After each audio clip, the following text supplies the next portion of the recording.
Welcome back to the Grievance-It Podcast. I'm your host, Eric Kamara, founder of E-MAGINE Labs LLC and creator of the Grievance-It App.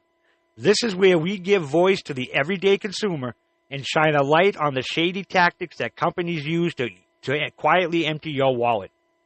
And today, we're diving into something that affects just about everyone: junk fees.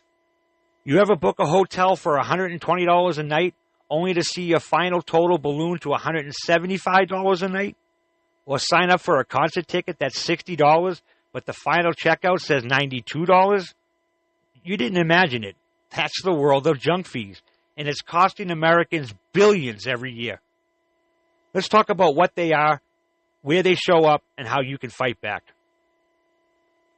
Junk fees are those sneaky charges that companies tack onto your bill at the last minute. Fees that don't clearly correspond to any actual service and that you often can't opt out of.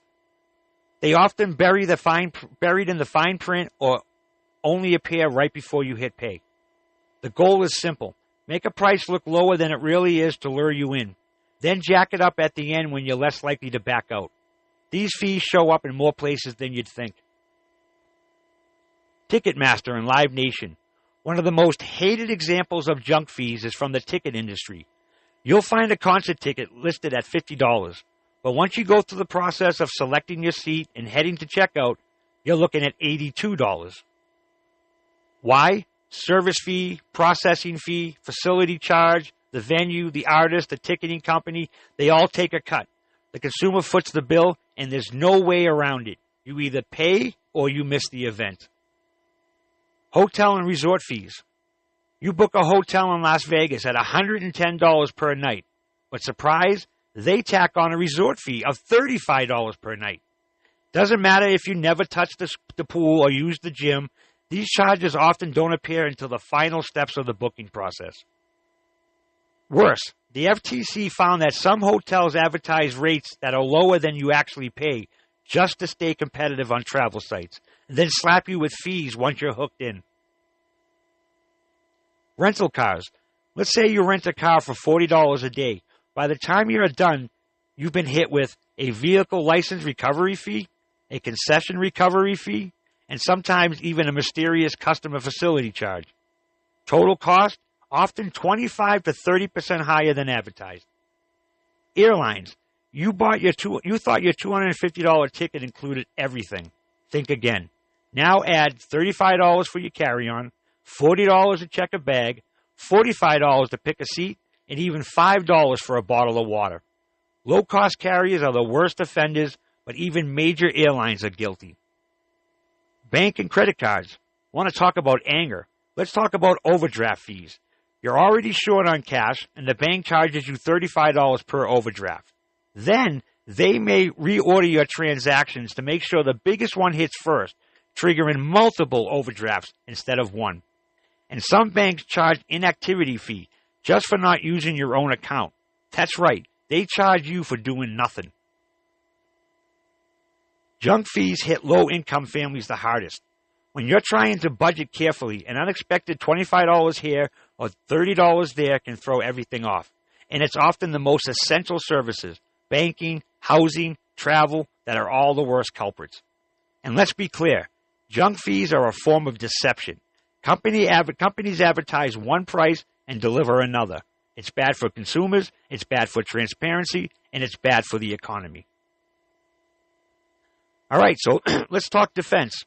Here are some real steps you can take to avoid or reduce junk fees. Always read the fine print.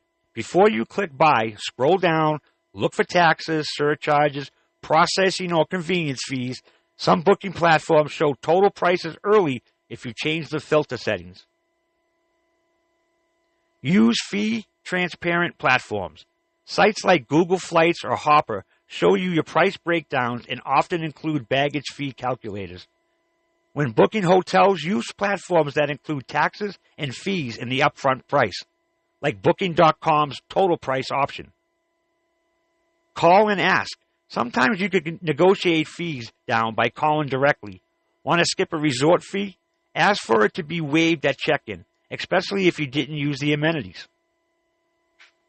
Pay with cash or prepaid cards for rentals. Some car rental places add fees to cover potential credit risks. Paying up front can sometimes remove these charges. Always ask. Watch bank policies like a hawk. Switch to a bank or credit union with no overdraft fees. Apps like Charm or Vero even let you overdraft up to a certain amount without a fee. And if you get hit with a bank fee, call them. Most of the time, they will remove the first one. Don't be afraid to walk away. If you're at the checkout screen and suddenly the price spikes, go back. Try a different vendor or platform. Companies count on your feeling too lazy to restart the process. Prove them wrong. The truth is, junk fees are a rigged game, a way for companies to make more money while pretending they're giving you a deal. It's dishonest, it's greedy, and it's time we talked about it more openly. Spread the word, tell your friends, shame the worst offenders, and when you can, file a grievance. Let's start building accountability one case at a time. And you can do that right on the Grievance app.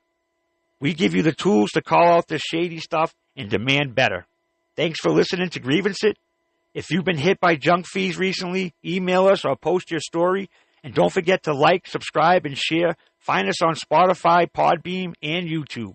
We'll be back with more real stories and solutions next time. Until then, keep fighting the good fight.